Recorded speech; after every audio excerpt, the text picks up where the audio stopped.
All right. Hey guys, good morning. It is January 19th. For those of you who don't know or have accidentally stumbled across this, my name is Sangeeta, and on Friday mornings going forward, I'm going to be doing live streams which are just going to be like 15 minutes long, and it's just going to be me talking about music stuff, stuff that doesn't necessarily warrant a full video, just stuff I kind of want to talk about, and it's an easy way for me to, be a little more reliable with content. Why is the sun so bright? Last week it wasn't even cooperating, and now that I'm giving it a chance, it's just bright. Is that better? Okay. All right, so today we have a couple things to talk about. As you can tell from the title, gosh, I look so orange. As you can tell from the title, it is mostly about Fall Out Boy's new album and also Lana Del Rey. I'm a big Lana Del Rey fan. I don't know if that is obvious to people, but I really like Lana Del Rey, and that's going to be a subject we talk about at the end. But we're going to start out by talking about Fall Out Boy's new album, which is called Mania, and I'm actually going to get ready while we do this. I don't know. It's morning. I have to go to work soon. So, Fall Out Boy has a new album that just came out officially today. It leaked a couple days ago. I did not listen to the leak personally. Even though I had pre ordered the album, I just decided not to listen to it. I don't love to support leaks and all of that. I got like so much crap on the Taylor Swift subreddit for saying I didn't want to listen to the leaked version of the album because I was like, well, it creates a demand for people who will be, leaking these things, and everyone's like, you don't even know how anything works, whatever. So Fall Out Boy Mania officially came out last night. I was able to download it on iTunes. I did not know what to expect because I grew up as a really big Fall Out Boy fan, like really big Fall Out Boy fan, and I hadn't listened to them since Save Rock and Roll in the same capacity that I listened to them before that point. Like, I honestly still think Save Rock and Roll is a brilliant, brilliant album. So I didn't really know what to expect going in, and there was a nice mix of like classic Fall Out Boy sounds and themes and song titles, but there was also a lot of kind of new, interesting sounds. Some I think worked, some I think didn't. I'm looking at my notes so I make sure I say everything I want to say. Stay Frosty, Royal Milk Tea is a name of a song. I didn't know what it meant, so I went to Tumblr, which is where I find a lot of my obscure info. So I went to Tumblr and someone was like, that's the name of their llamas, which cleared up absolutely nothing. So I'm still very confused. If someone can explain that to me, the comments are always down below. But the song itself, Stay Frosty, I really liked it. It was really powerful, really good chorus, very surprising, I guess, in some ways, but I really did like it. Track list is apparently out of order online. That's what people on Reddit were saying. I don't know either way to confirm or deny this, but it looks like if you bought the physical album, it would be in a different version, like Young and Menace would not be the first track. But it is if you bought it on iTunes or listen to Apple streaming like I do. So that's something that is confusing, but also I don't know because I have a lot of issues with Apple Music. I don't know if anyone else does, where like with Reputation, for example, I bought the singles. Well, what did I do? I bought the album and the singles downloaded or something like that. So when I go to the album, basically what I'm saying is all the songs that were singles are listed twice. So my album goes ready for it, endgame, I did something bad, and then so on. Like it doubles some songs, which is very annoying for the listening experience because I really feel like that album flows very well as an album, and you kind of, if you listen to the same song twice, it kind of takes you out of it a little bit. What else? The song "Young and Menace" I said was okay. I underlined it. It's fine. A lot of people hated it on Reddit. I don't really know why. It's fine. Sunshine Riptide is not my favorite song. I put it as my least favorite song on the record. It's they took a shot. They took a chance with some of those sounds, and I don't think it worked. But I think there are so many really strong songs on the album. I still overall really like it. I also wrote Hold Me Tight or Don't is another one of the songs I really liked, and I definitely think Patrick's vocals are the best they've been in ages. I think he sounds so great. He is so talented. My Fall Out Boy knowledge might not be as accurate anymore because I haven't been keeping up, but I seem to recall that initially he wasn't even going to be the singer, but then they heard him sing and they're like, no, dude, you have to be the singer. He's so talented, and it just sounds so effortless when he sings. Ugh. I saw them live once and they were so good. Okay. Other news. We're gonna move on from this. I have some other news, and then I have Lana news to talk about. So, other news. Two things of interest that I saw today.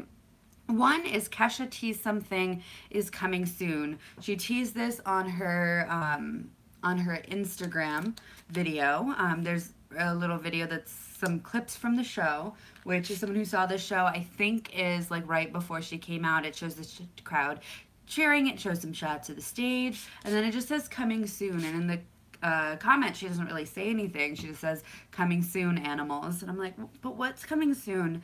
Because I know she's going on tour with Macklemore. I plan on going. I don't have tickets yet, but I have so much other stuff I need to buy. So closer to the date, if there are still tickets or I can buy them on StubHub, I will. But what I'm saying is she's going on tour, but I don't think that's what it's referring to. I feel like there might be a music video or maybe a concert video. I would die if there was a concert video. I wish every artist would professionally record their concerts. I feel this way about Broadway shows as well. And then once like it's over, release it, because not everyone can go to concerts, and it's kind of nice to be able to see HD versions of things you saw from miles and miles away. Like I'm seeing Taylor Swift this summer, and it's going to be really far away, so it'll be nice if she does another concert video so I can see stuff in detail that I missed when I was seeing it live. What else? I would like a documentary, actually. I really like Kesha, and do you remember when she had that show on MTV called My Crazy Beautiful Life? Because I do, because it was fantastic. And I would like something else like that, showing more about what she's gone through, so, like, to get to where she is right now, music-wise. I would never demand that she talk about her personal life, I guess. But, showing how she recorded the album. Like, I love stuff like that. So I would love that kind of thing. Or just a behind-the-scenes concert tour. Whatever it is, I'm excited. Love it.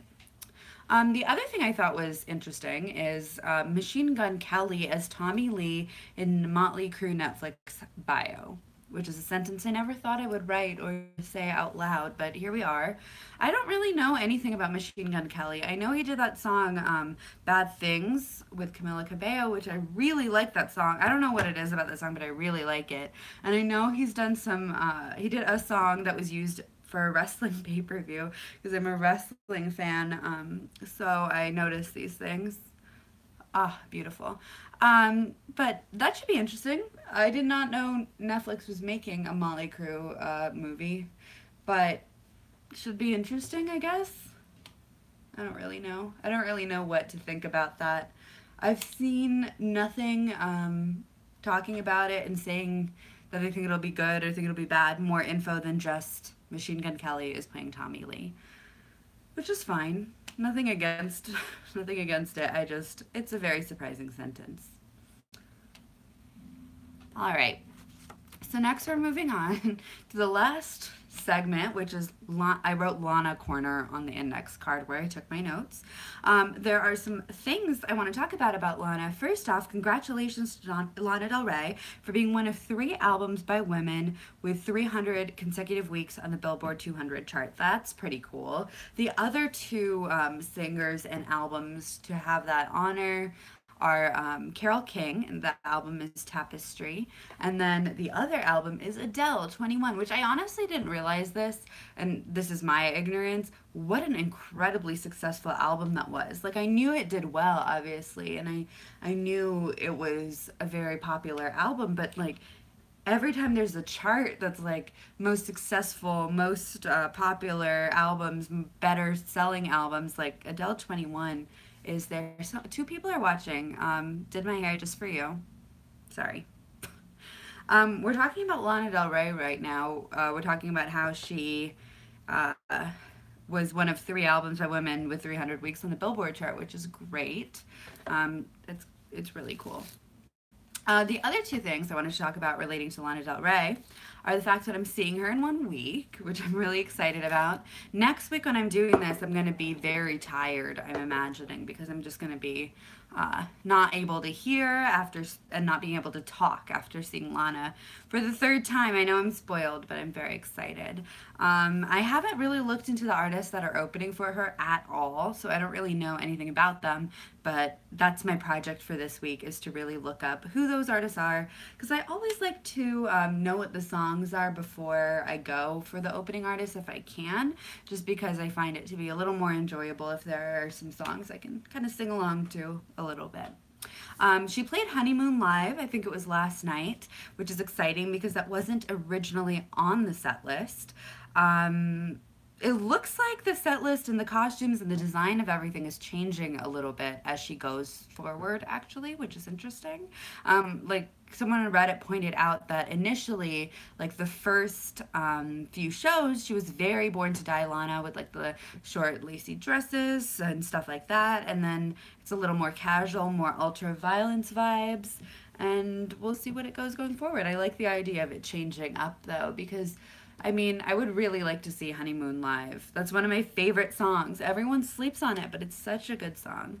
Really like it, and I hope I get to see it. If not, the actual set list that's like typed out and printed that people have been passing around is very good, and I'm excited to see it. I love that she closes with Ride. I like the way it's played. Last time I saw her, they played it for a really long time after she left the stage, I think to like give her an escape, but it was very good. Really excited to see it.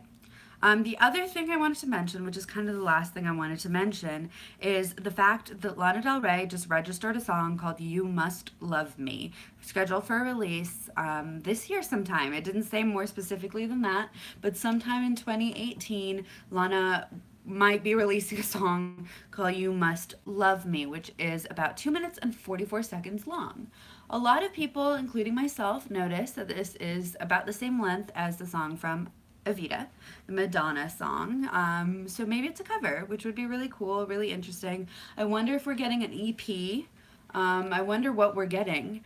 I want more like Tropico-esque content. I want more Ride music videos, although I feel like we're past that point. But wouldn't you like that for like Get Free, like a music video that kind of calls back to that aesthetic? I would like it. All right. Well, that's mostly what I had to talk about today. I don't really have anything else to say. Let's think. No, that's about it. Unless anyone wanted to say anything, I'm probably going to go. These are fun, fun for me. I feel like I'm getting practice at talking without rambling and needing to start over. Like when I film my videos, like the one I did last night, I did that really last minute, but I had so many clips of me trying to say it and just like stumbling over a word and then quitting. But these are good for practice. I'm really liking it, and it's fun. Thanks for watching. They become videos, so you can always watch it later and talk to me in the comments. And I'll see you guys next time, which will be Thursday. I'm going to upload a video Thursday about Lana Del Rey and her album Lust for Life. I haven't like scripted it yet. I'm working on some ideas, but it's probably going to be about Lust for Life. So I'll see you guys Thursday and Friday morning as well for another live stream. How do I end this? I really don't know. I have no idea. How did I did it last time and I can't remember. Okay, I figured it out. Bye, guys.